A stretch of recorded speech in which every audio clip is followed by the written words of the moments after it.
Welcome to the Deep Dive. We're here to go past the headlines and really get you the genuine understanding behind things. And right now, like us, you've probably felt that huge buzz around the new Superman movie. It feels like, well, more than just another big film hitting the screens, doesn't it? Kind of feels like a really pivotal, maybe even make or break moment for DC Studios and, their whole vision moving forward. So for this deep dive, we've looked at all the sources you shared with us, and our mission here is pretty clear. Distill the key insights from all those early reactions, the swirling box office guesses, and the critical takes on this new Man of Steel. We've really jumped into everything: passionate Reddit threads, detailed box office forecasts, pop culture reviews, and all sorts of YouTube critic opinions. Our goal: give you a full, clear picture so you can feel truly well-informed. Right, let's get into it. Okay. So what really jumps out from your sources right away is that this new Superman is definitely being set up as a big, fresh start for DC Studios, and it's all under James Gunn's direction. His aim seems, well, very deliberate. He wanted a more hopeful, more classic Superman, a real shift away from that kind of brooding Henry Cavill version we saw. And you see it visually, too. Like, the return of the red trunks, that was a big deal for fans. Yeah. And his hair, that classic jet black with the blue tinge, it's straight out of the comics, even Super Friends, like you said. It's very intentional, very bright, sort of unjaded, maybe. That's interesting, yeah, like a visual statement of intent. And speaking of intent, one thing critics really picked up on was skipping the origin story. The movie just starts, 3 years after his first big heroic act. Clark's already at the planet, already dating Lois Lane. What did your sources say about that choice? Was it seen as like a smart move for the franchise long term, or did it feel like something was missing? Well, the general feeling from the stuff you shared is that it was absolutely a smart move. Yeah. It just throws the audience right in. Avoids repeating a story most people feel they already know inside out. And it creates this more episodic feel right from the start. Lets the main cast really shine without getting bogged down and explaining everything. David Cornsweet's Superman, he's described as really charming, likable, even funny. He apparently feels like a genuine small-town guy raised by kind farmers. It's about his humanity, not just the powers. Okay. And Rachel Brosnahan as Lois Lane sounds like she's excellent, really embodies that hard-edged, truth-seeking reporter. Lots of critics mention her phenomenal chemistry with Cornsweet. Reminded them of Margot Kidder, actually. Wow, high praise. Yeah. And then you've got Nicholas Hoult as Lex Luthor. He's getting called a cracking good performance. He manages to be both, like, comic book evil in his big schemes, but also genuinely villainous on a personal level. One review even said he felt like the animated series Luthor, just a really bad dude whose ego could wreck the world. That core casting sounds really solid then, doesn't it? Let's talk a bit more about Clark and Lois. That relationship seems to be a real anchor for a lot of viewers. Were there specific details or scenes in your sources that really kind of brought their connection to life? Oh, absolutely. There's this breakfast for dinner scene that kept popping up in the reviews. Apparently, it captures their, awkward but sweet developing relationship really well. That feeling where maybe one person is a bit further along emotionally than the other, has that nice, charming rom-com vibe. Right. But it's not just sweet stuff. There's also this crisply written, well-acted interview scene. Lois, being the tough reporter she is, asks Superman some really hard ethical questions, specifically about him intervening in a foreign war without, any government okay. It grounds their dynamic in some pretty real-world stuff. Okay, so you've got strong leads, a compelling central relationship. How does the film handle bringing in like a whole expanded cast, this Justice Gang? Does it feel crowded? Well, that's where things get a bit more mixed, according to your sources. The movie definitely brings in Guy Gardner, the Green Lantern, that's Nathan Fillion, and Edie Gathegi as Mr. Terrific, Isabel Merced as Hawkgirl. And the reception, it's varied. Some people really loved them, found them entertaining, definite scene stealers. Mr. Terrific especially seems to get some of the biggest laughs, often with these really dry, specific lines. Okay.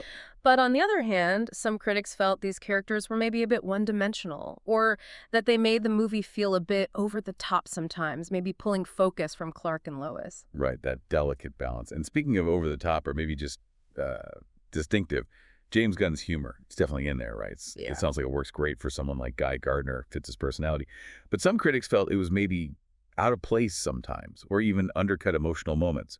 What's the take on that, and what does it mean for the DCU tone overall? Yeah, that really taps into a big tension in superhero movies right now, doesn't it? Gunn's humor is, well, it's his signature. We saw it in Guardians, obviously. Putting it in Superman is kind of a bold move. And look, a lot of people found it really fun, a nice change from all those super gritty stuff. But others did find it a detractor, said it felt like slapstick camp sometimes, or, yeah, that it took away from the serious bits. It's not just about taste, really. It says something about how much sincerity audiences want versus that more, self-aware comedy. It kind of defines what this new DCU is trying to be. That's a really good point about the genre right now. Okay, shifting slightly, something that sounds like pure fun. Yeah. Krypto the Superdog. First live-action appearance. How did he go over? Oh, yeah. Krypto. Okay, so despite maybe some initial side-eye from a few people about a CGI Superdog, he's been getting widely praised, like hilarious, delightful addition, that kind of thing. Yeah. Described as charmingly chaotic, like apparently completely untrainable, just a very accurate dog with superpowers who doesn't care much about consequences. He gets, surprisingly, a lot of screen time, according to reviews. But the consensus seems to be he earns it. There's a great payoff by the end. He's not just, cute background fluff. That sounds genuinely great. Okay, and beyond the capes and the Justice Gang, the supporting cast, Ma and Pa Kent sound touching. Oh, yeah. Pruitt Taylor Vince and Neva Howell as the Kents described as touching and authentic, really nailing that foundational part of Clark. But I'm really interested in Skylar Gisanda's Jimmy Olsen.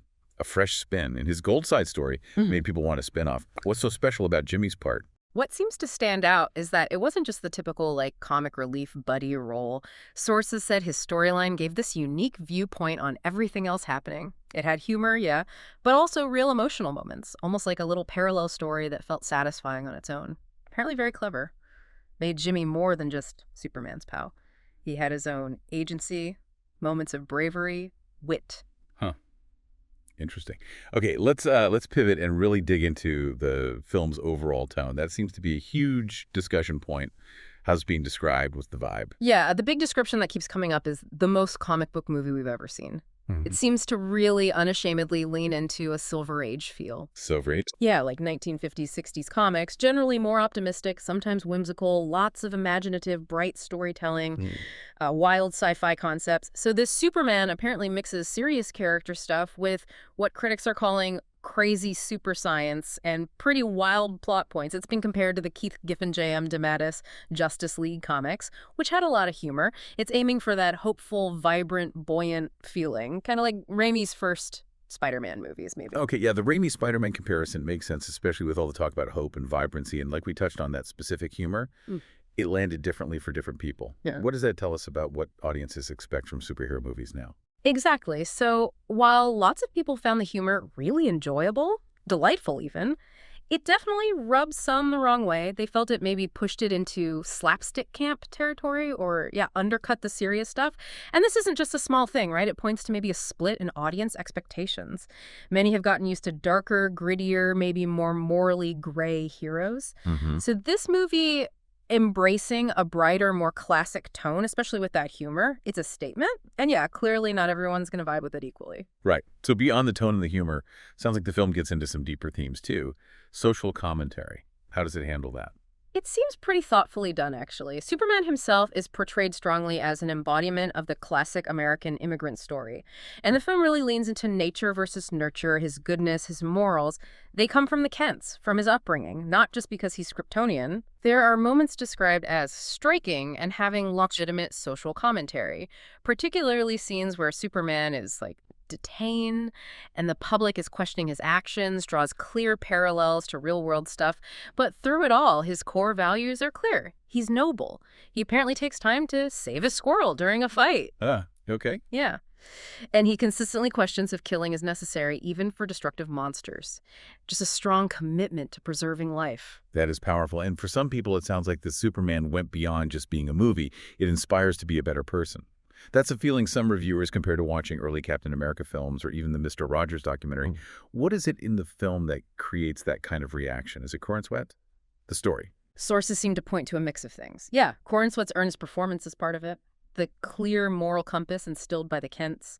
And just the film's relentless focus on hope, on choosing good. It seems to deliberately steer clear of cynicism, makes the heroism feel pure, aspirational. It's that unironic embrace of optimism, especially when the genre has seen so much deconstruction lately. That seems to be what's really hitting home and inspiring people. Okay, let's talk brass tacks, the box office. The predictions seem, well, all over the place for Superman. What are the numbers looking like? Yeah, it's quite a range. Warner Bros. Is being pretty conservative, Mhm. guessing around $100 million to $110 million domestic for the opening weekend.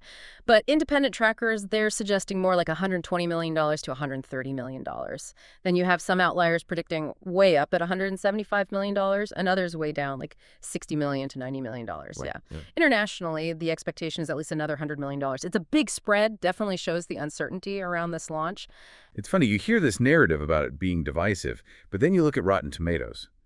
Critics are at 85% fresh.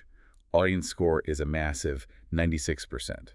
What does that disconnect tell us about online noise versus maybe how actual audiences are reacting? It really suggests that maybe the divisive talk is coming from a very loud minority, you know? Mhm. Those scores show pretty strong agreement between critics and audiences, which is huge for a movie like this. It implies that while, yeah, maybe some elements get debated online, the overall movie experience is landing positively for most people who actually see it. Okay, so if the reception is generally that positive, what are the big factors that could still affect its box office? And what does it need to make to be called a success? There are definitely a few key things playing into it. Reviews are still super important, obviously. Competition is a big one. It's opening near Jurassic World Rebirth and Fantastic Four, which is tough. And then there's the stink of the DCEU, as some put it. That lingering perception from the previous interconnected movies, which were often inconsistent critically and commercially. This film needs to shake that off. Budget-wise, it's big, around $200 million to $225 million. So just to break even, it probably needs about $600 million worldwide for it to be seen as a solid success, a real win to launch the new DCU. You're probably looking at $700 million, maybe $800 million. That's the target zone. That's a serious number. But it's good to remember it's not just about ticket sales, is it? How important is this film's performance beyond the cinemas for DC's bigger plans? Oh, absolutely critical. Yeah. This movie isn't just about its theatrical run. It's about redefining Superman as an IP, from merchandise, video games, TV shows, everything down the line. Building a strong, consistent Superman brand is fundamental for the parent company's whole long-term strategy. It's the foundation for potentially years of content. So looking ahead then, how does this Superman set up the new DCU? What comes next? It's definitely being seen as a solid start. That's the hope, anyway. And they're already lining things up. Like Supergirl, apparently, she makes a public appearance in this movie that got huge reactions from test audiences, clearly setting up her own story. Oh, interesting. Yeah. And the Lantern series is also in the works. So it shows they're actively trying to build out this connected universe with, a clear plan this time. Right. And there we have it. We've kind of gone through the new Superman from all these different angles. The fresh tone, the characters, the really positive critical and audience buzz, and those high stakes for the box office and the whole future of the DCU. So as you think about all this, here's something final to maybe chew on.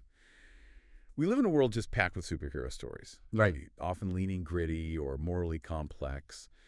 Can a film like this Superman, by going all in on its classic comic book roots, focusing on hope and just straightforward goodness, actually redefine success? Not just box office success, but success in genuinely inspiring people again. Or does that unique, maybe brighter, more earnest tone risk turning off some of the audience that's gotten used to the darker stuff?